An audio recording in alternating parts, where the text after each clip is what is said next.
Welcome to our channel. ఈరోజే మనకు CRPF నుంచి కానిస్టేబుల్ పోస్టులకు సంబంధించినటువంటి నోటిఫికేషన్ రావడం జరిగింది.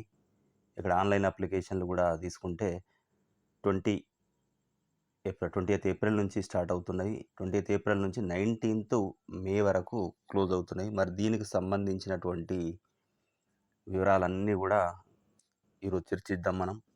సో దీనిలో భాగంగా తీసుకుంటే మరి దీనికి సంబంధించిన క్వాలిఫికేషన్స్ ఏంటి, దానికి ఏజ్ లిమిట్ ఏంటి, శాలరీ ఎంతవరకు ఉంటుంది, మరి అప్లై చేసే విధానం ఏంటి, ఇలాంటి అన్ని విషయాల గురించి చర్చించుదాం.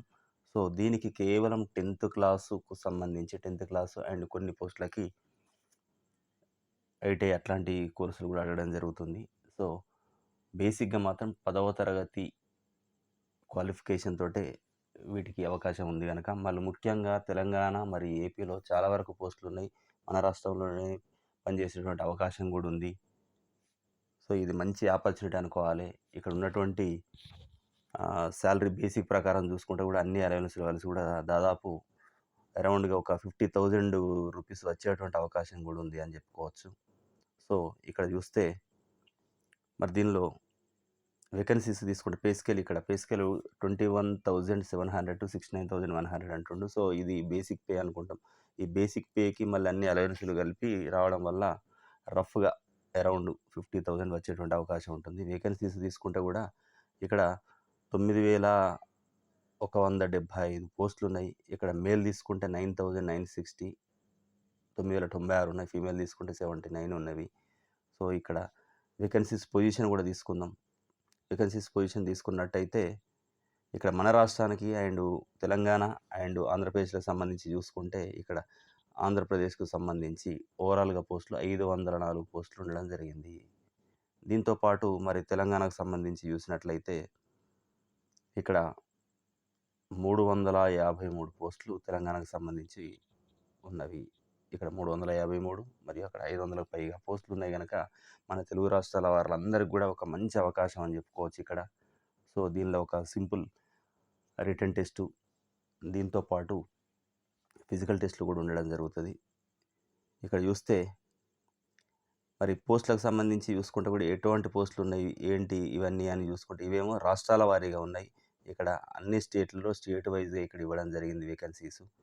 దీంతోపాటు ఇది శాలరీకి సంబంధించినటువంటిది.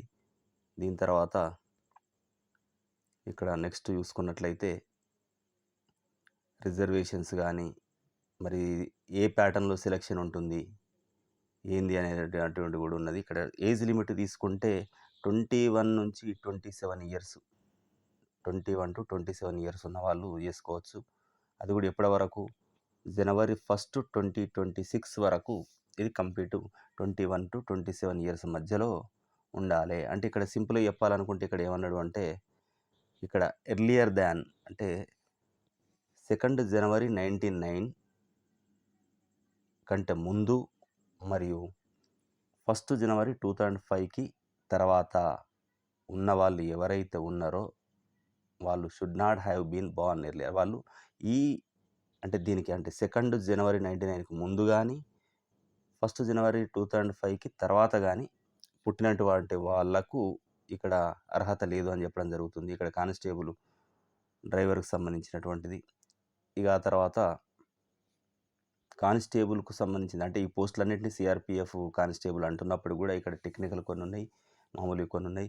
మిగతా తీసుకుంటే అందరినీ కానిస్టేబుల్ పిలిచినప్పటికి కూడా ఇక్కడ మోటార్ మెకానిక్ వేకెన్సీస్, కోబ్లరు, కార్పెంటర్లు, టైలర్లు, గార్డెనర్లు, పెయింటర్లు, కుక్స్, బార్బర్సు, వాషర్మెన్లు ఇవన్నీ పోస్టులు ఉంటాయి. సో ఓవరాల్గా కానిస్టేబుల్ అనే పిలవడం జరుగుతుంది. ఇక్కడ వీటికి సంబంధించి మొదట ఇక్కడ డ్రైవర్లకు సంబంధించి 21 to 27 ఇయర్స్ ఉన్నది. మరి మిగతా కింది పోస్టులు అన్నిటికీ అంటే ఇక్కడ చూపెట్టినటువంటి అన్ని పోస్టులకు సంబంధించి 18 years to 23 years వరకు ఉన్నది. అంటే యాజ్ ఆన్ January 1, 2026 వరకు కట్ ఆఫ్ తీసుకుంటే they should not have been born earlier. ఇక్కడ డేట్ తీసుకుంటే January 2, 2003 కంటే ముందు మరియు January 1, 2008 తర్వాత వాళ్ళకి ఎలిజిబిలిటీ లేదు.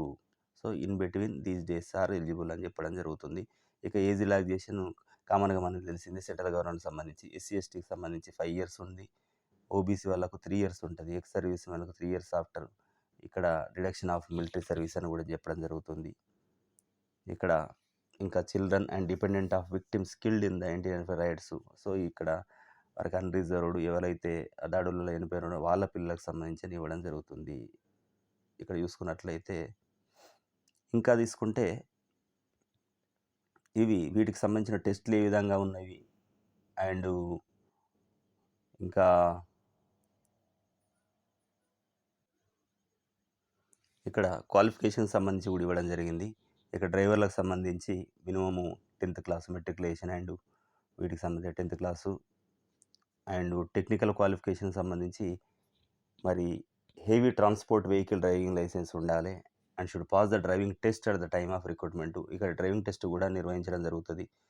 తర్వాత కానిస్టేబుల్ మెకానిక్ మోటార్ వెహికల్కి సంబంధించి 10th క్లాసు లేదా మినిమం మెట్రికులేషన్ అంటే 10th class pass and in 10+2 examination system తీసుకున్నట్టయితే మన దగ్గర తీసుకున్నట్టయితే ఐటీఐ చేసిన వీళ్ళు ఎలిజిబుల్ ఉండడం జరుగుతుంది. ఇది కాకుండా ఇంకా మోటార్ మెకానిక్ అప్రెంటిస్‌షిప్ చేసిన వాళ్ళు national or state level apprenticeship certificate motor మెకానిక్‌కి సంబంధించిన ఉన్న వాళ్ళు కూడా motor vehicle trade of 3 year duration తోటి చేసిన వాళ్ళు కూడా ఇక్కడ ఎలిజిబుల్ అని చెప్పడం జరుగుతుంది. ఇక్కడ కొన్ని క్వాలిఫికేషన్లు చూసుకొని డిఫరెంట్‌గా ఉన్నాయి. ఇక ఫర్ ఆల్ అదర్ ట్రేడ్స్‌మెన్‌కి సంబంధించి మినిమం మెట్రికులేషన్ అంటే 10th క్లాసు వీటికి సంబంధించింది.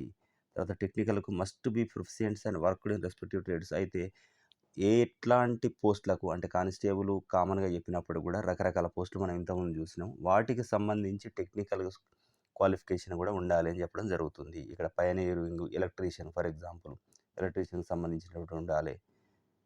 ఇది టెక్నికల్ క్వాలిఫికేషన్. మామూలుగా ఎడ్యుకేషన్ క్వాలిఫికేషన్ అనేది మెట్రికులేషన్ అంటే 10th class 10th class minimum ఉండాలి. టెక్నికల్ క్వాలిఫికేషన్ మాత్రం దేనికి సంబంధించింది దాని ఉండాలని చెప్పడం జరుగుతుంది ఇక్కడ. ఇంకా ఇక్కడ మరి